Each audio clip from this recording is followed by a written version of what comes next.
여보세요? 네, 안녕하세요. 문현진 멘토입니다. 안녕하세요. 반갑습니다. 네, 어떤 게 궁금하세요? 저는 그 테스트 매수가랑 비중이요? 매수가는요 23,500원이고 비중은 15%인데 네.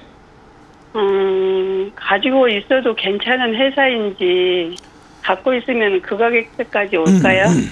그 질문이요. 두 개가 완전히 성격이 다른 질문이에요. 지금 하셨던 질문 두 개가 있어요. 갖고 있어도 괜찮은가? 아니면 네. 갖고 있었을 때 내가 산 가격까지 올까? 이건 완전히 다른 이야기예요. 그리고 그래요? 두 번째 질문은 가장 엉터리 질문이에요. 매수가라는 것을 얼마든지 바꿀 수 있기 때문에 내가 갖고 있는 이 가격 23,500원까지 반드시 와야 될 필요는 없어요. 내가 매수가를 낮추면 되잖아요. 네가 안 오면 내가 가면 되잖아요. 그러니까 사람들은 그런 생각을 안 해요. 내가 23,500원 사놨으면 23,000원까지 테스가 꼭 올라오길 바래요. 아니에요. 내가 추가 매수 잘해가지고 매수가를 낮추면 돼요. 네가 안 올라와? 내가 갈게 하면 되는 거예요. 근데 사람들은 그런 생각을 하지 않아서 본전 올까요? 하는데 그 본전이 도대체 얼만데요? 23,500원을 평생 고정시킬 겁니까?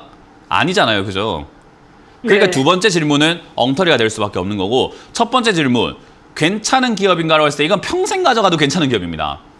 근데 이제 그걸 가져간다고 했을 때 수익을 내냐 안 내냐라는 질문을 또 한 번 더 하게 되겠죠. 그러니까 첫 번째 질문도 또 의미 없는 질문이에요. 그러니까 그 두 질문 다 의미가 없는 질문을 하신 거예요. 테스라는 이 기업은요, 실적도 괜찮고 회사도 괜찮고 네. 좋은 기업이기 때문에 가지고 간다라고 했을 때 내가 소장을 해도 괜찮습니까? 집에 액자로 이 테스 주식을 액자로 걸어놔도 괜찮은 기업일까요? 하면 아유 괜찮죠. 좋은 기업이죠. 근데 이 종목으로 수익을 낼 수 있을까요? 한다면은 얼마에 샀는데요가 중요한 거고, 지금 23,500원 사가지고 수익 내고 싶다라고 한다면은 어정쩡합니다. 왜?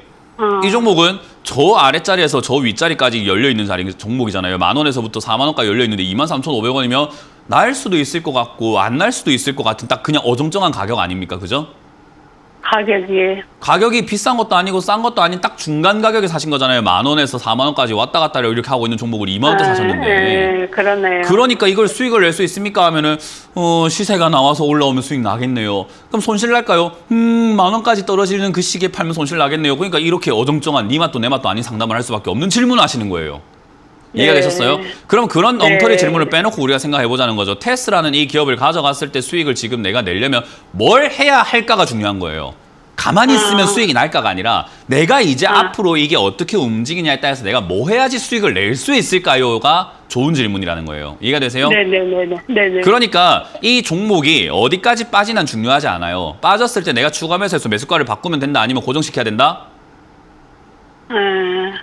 매수가를 낮춰야 되겠죠. 그렇죠. 바꾸면 되는 거예요. 그래서 이 종목이 네. 한 12,000원대가 지난 저점이에요. 2019년. 그래서 여기까지는 네. 내려갈 수도 있겠구나. 그리고 전고점이 조금 이렇게 낮아진다는 것은 힘이 조금 약해졌다는 거니까 거기서 약간 네. 더 아래쪽으로 내려갈 수도 있구나라고 생각하는 게 맞고, 네. 얘는 아직 하락이 안 끝났기 네. 때문에 하락 중이니까 네. 10,000원에서 15,000원짜리에서 자리를 잡으면 그때 추가 매수를 해서 나 매수가를 낮춰야 되겠구나. 머릿속에 23,000원은 잊어라 이 말이에요. 어차피 추가 매수해서 매수가를 낮춰야 하니까요. 네. 그래서 10,000원에서 네. 15,000원까지 낮춰놓는다면은 저는 반도체 장비 업종이라든가 뭐 제조업종들, 부품업종들, 하청업체들 이런 데들 그렇게 긍정적으로 보고 있지는 않아요. 당분간 좀 힘들 거라고 보거든요. 대신에 그렇다는 전망과 주가가 아예 안 간다는 전망은 아니에요. 그래서 사람들이 잘못 생각하는 게 은행주를 안 좋게 제가 보고 있고 건설주를 안 좋게 보고 있거든요.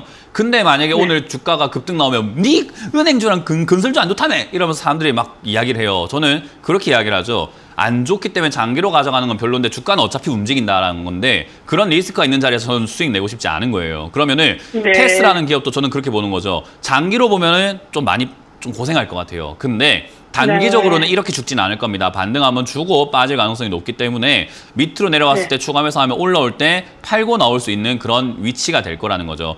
근데 추가 매수 안 하면 저는 시청자님 매수가까지 올라오긴 조금 버거울 것 같아요. 올라와봤자 25,000원 정도까지가 최선일 것 같거든요. 그 말은 내려왔을 때 내가 뭘 하느냐에 따라서 이게 탈출이 가능할 수도 있고, 또 물려가지고 본전도 안 온 상태에서 본전도 안 왔어요 할 수가 있는 거예요. 그러니까 오늘부터는 올까요? 본전 올까요? 이게 어떻게 될까요? 가져가도 될까요? 라는 그런 무기력한 질문 하지 마시고 내가 뭐 할지만 생각을 해보자는 거죠. 그래서 저는 10,000원에서 15,000원까지 내려왔을 때 추가 매수하는 것이 좋다. 그러면 10,000원에 가깝게 하는 게 제일 좋겠죠. 그죠? 그래서 이거는 네. 충분히 기다렸다가 한다면 떨어지고 바닥 잡아야 네. 되니까 6개월 정도 기다렸다가 6개월 뒤에 10,000원에서 15,000원 사이 자리 잡으면 그때 추가하면서 하시거나 그때 고민이 된다면 전화 주시면 돼요. 아, 예. 그렇게 하시길 바랍니다. 고맙습니다. 네.